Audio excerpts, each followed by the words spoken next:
Hello viewers, welcome to study job Tripura YouTube channel. আমাদের এই চ্যানেলে আপনাদের সবাইকে স্বাগতম।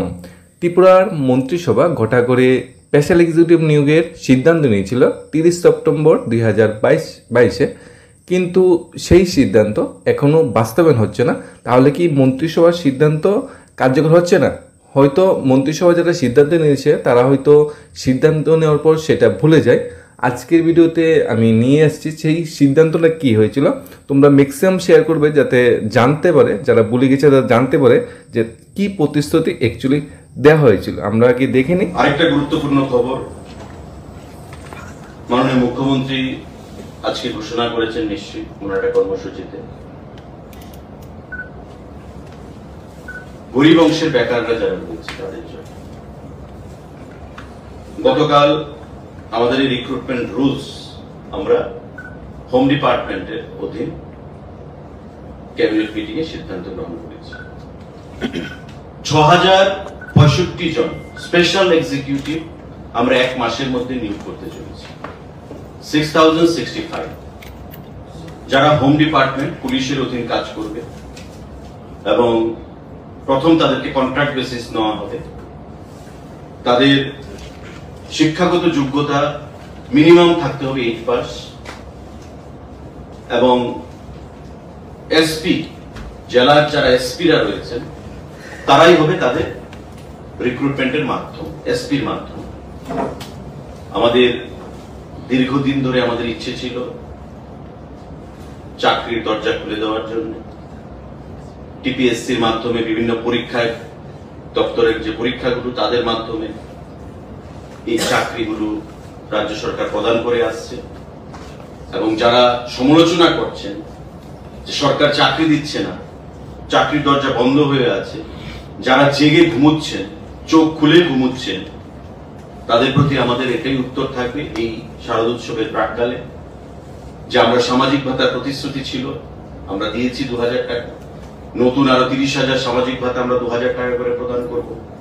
তৎসঙ্গে 6065 জন স্পেশাল এক্সিকিউটিভ যারা হোম ডিপার্টমেন্টের অধীন কাজ করবে, পুলিশের সঙ্গে থেকে বিভিন্ন পিএস গুলোতে, বিভিন্ন থানা বা পুলিশ হেডকোয়ার্টারে বিভিন্ন জায়গায় থেকে আমরা রিক্রুট করতে চলেছি। আগামী 1 মাসের মধ্যে প্রসেস আমরা স্টার্ট করব এবং হোপফুলি আগামী নভেম্বর বা ডিসেম্বরের মধ্যেই আমাদের এই নিয়োগ প্রক্রিয়া আমরা সম্পূর্ণ করব। বেতন কি হবে, বেতন পরিকাঠামো কি হবে সেটা নিয়ে আলোচনা করবে। তবে আমি একটুকু বলতে পারি যে বেতন প্রাথমিক সময় 10,000 টাকা উপরে হবে, কন্ট্রাক্ট বেসিস যেহেতু। পরবর্তী সময় রাজ্য সরকার সেটা সিদ্ধান্ত গ্রহণ করবে যে কতদিনের জন্য হবে, বেতন কত হবে, সে বিষয়ে আলোচনা হবে। তাদের মিনিমাম যে কোয়ালিফিকেশন সেটা থাকতে হবে class 8 standard. He or she shall B a permanent resident of Tripura, মানে পিআরটিসি মাস্ট। আমাদের বয়স থাকবে 21 থেকে 45 পর্যন্ত। এসসি এসটির ক্ষেত্রে 5 বছরের রিল্যাক্সেশন থাকবে। মিনিমাম কোয়ালিফিকেশন সেটা বললাম 8 স্ট্যান্ডার্ড।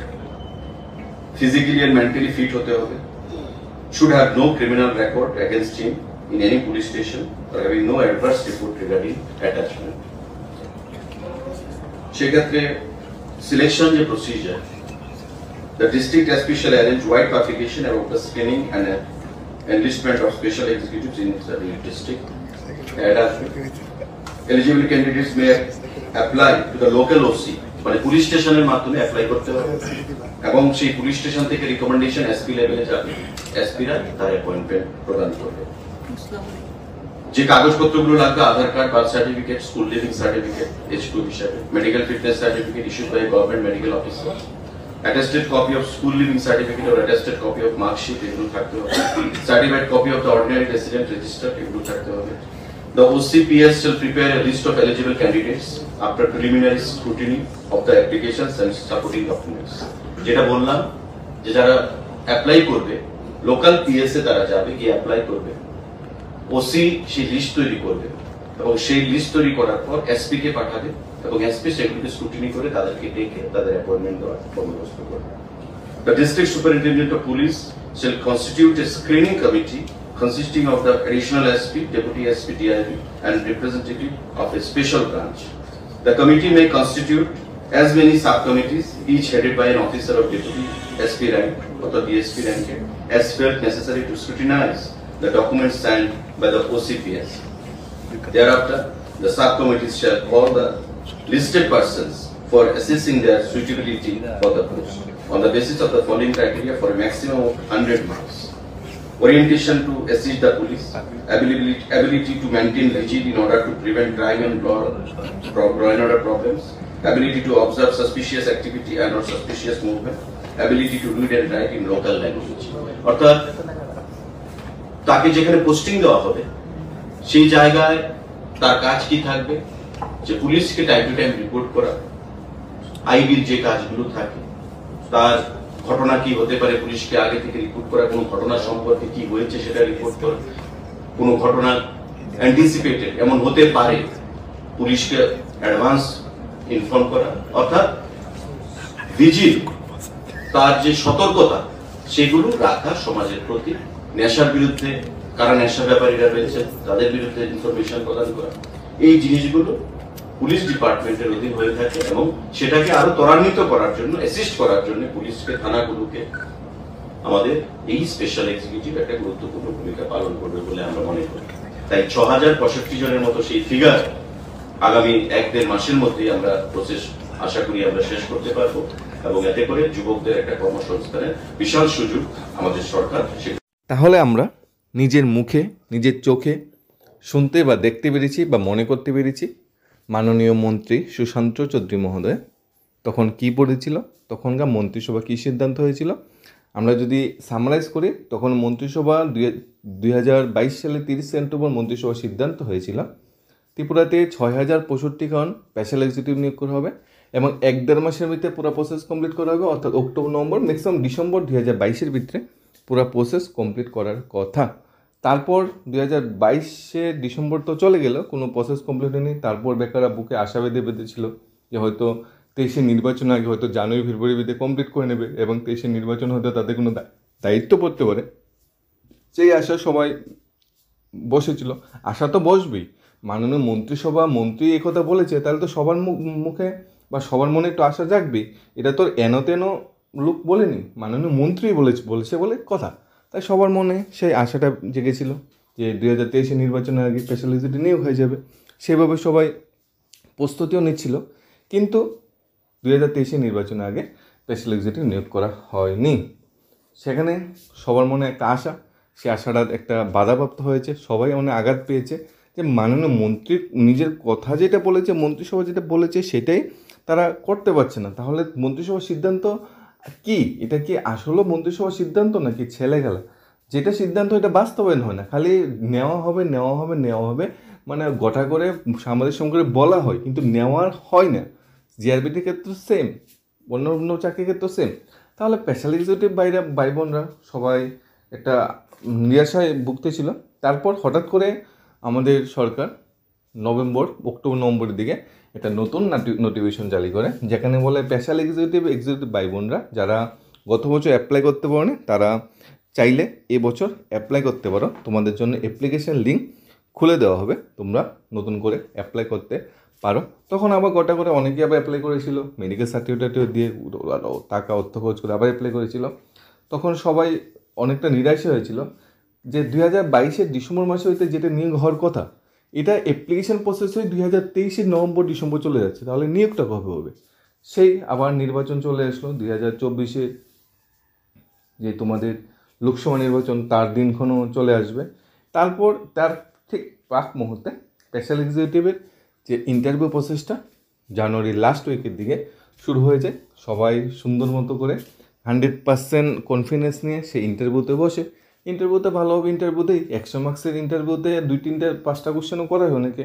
রিটেন এক্সাম হলে হয়তো ভালো হতো, মানে অ্যাকচুয়াল লোকটা সামনে সাইতে আসলো, গোটালা বা তোমাদের কারাপশনটা কম হতো।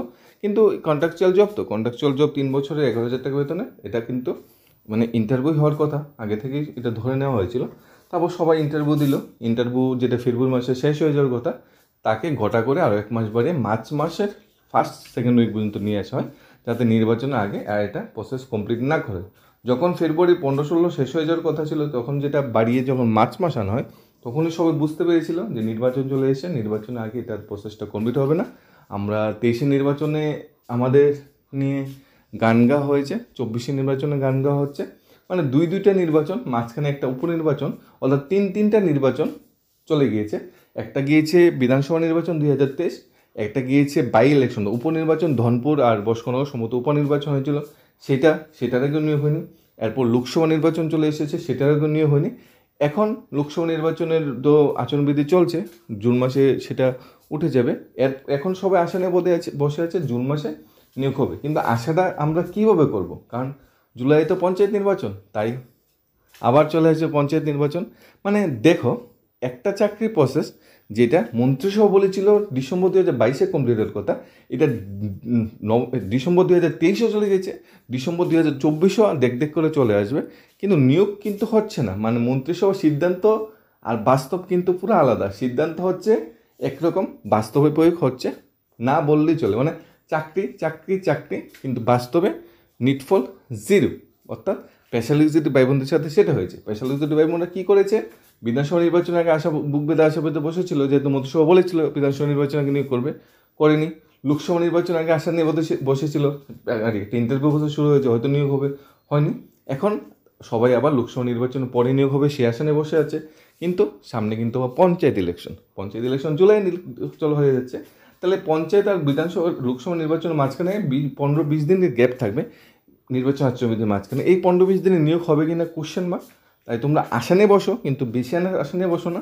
হবে এবছর নিয়োগ হবে, 2024 নিয়োগ হবে, কিন্তু পঞ্চায়েত ইলেকশন আগে নিয়োগ হবে কি না কোশ্চেন মার্ক। হতেও পারে গভর্নমেন্ট চাইলে কালই নিয়োগ করতে পারে, গভর্নমেন্ট চাইলে পরশু নিয়োগ করতে পারে, কিন্তু সদিচ্ছা থাকতে হবে। আমরা যদি প্রিভিয়াস রেকর্ডগুলো দেখি, সেই ধরনের সদিচ্ছা তো অভাব আছে। তাদের যদি সদিচ্ছা থাকতো 22 ডিসেম্বরই নিয়োগ করতো, তাদের কথা অনুযায়ী 23 লোকসভার আগে নির্বাচনের আগে ইন্টারভিউ নিয়োগ করতে পারতো। সেই সদিচ্ছা তো আমরা দেখতে পাচ্ছি না। অতীত যদি আমরা কাটি, সেই সদিচ্ছা তো সরকার দেখতে পাচ্ছি না। তাই আমরা আশা রাখবো, কিন্তু একবার জুন মাসেই নিয়োগ হবে সেই আশাটুকু আমরা রাখাটা ঠিক হবে না। আমাদের মুখ্যমন্ত্রী আমাদের প্রতিশ্রুতি দিয়েছে বিভিন্ন জায়গাতে নিয়োগ হবে এবং পর্যটন কেন্দ্রে আমাদের ডিউটি বা আমাদের স্ট্রাকচার বসতে পারে। তাই আমরা আশা করছি 2024 নিয়োগ হবে। এবং মন্ত্রিসভার সিদ্ধান্ত হচ্ছে মানে খুশিতে আত্মহারা হওয়াটা মনে হয় না মোটেও ঠিক হবে। যখন বাস্তবায়ন হবে তখনই খুশি আত্মহারা হবো, যখন হলুদ খাম আমরা হাতে পাবো তখনই খুশিতে আত্মহারা হবো। এবং 2024টা হয়তো আমাদের জন্য কিছু একটা পজিটিভ নিয়ে আসতে চলেছে। বি পজিটিভ, গুড লাক সবাইকে। স্পেশালিস্ট ভাই বোনরা তোমরা আশা করি এই বছর হলুদ খাম পাবে। ধন্যবাদ। Study job Tripura YouTube